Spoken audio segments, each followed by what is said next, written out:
Gue screen record. Oke, 1, 2, 3. Assalamualaikum warahmatullahi wabarakatuh.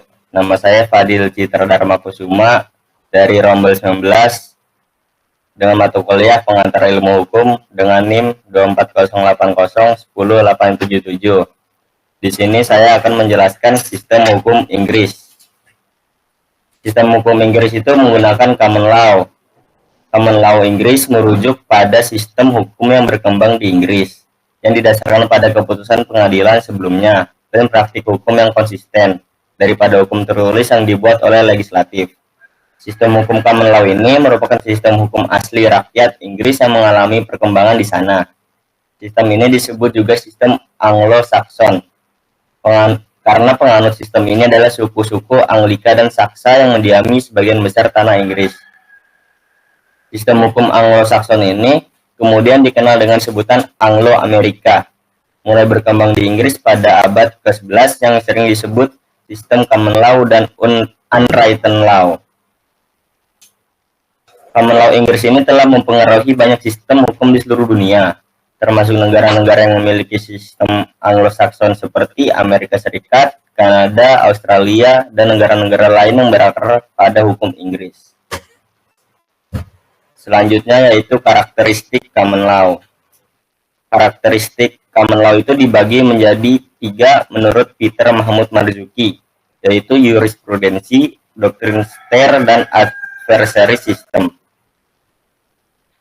Jurisprudensi itu adalah putusan pengadilan di negara-negara common law yang disebut dengan presiden.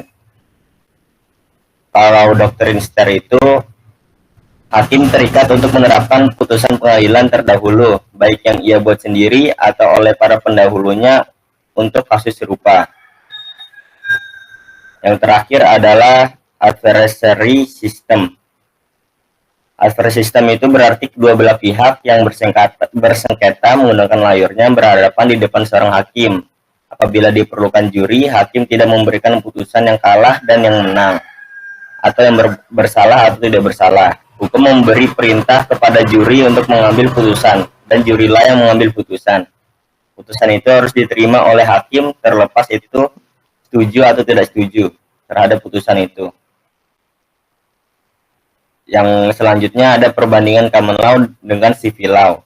Perbedaan paling spesifik antara common law system dan civil law system itu terletak pada sumber hukum positifnya, yakni dalam common law system, sumber utamanya adalah putusan hakim atau judgment law.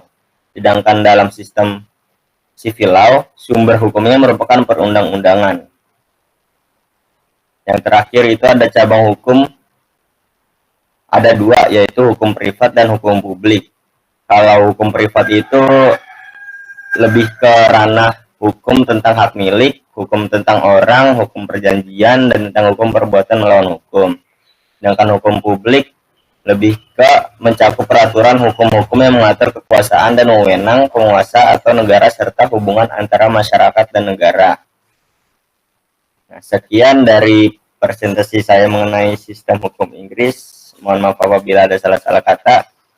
Wassalamualaikum warahmatullahi wabarakatuh.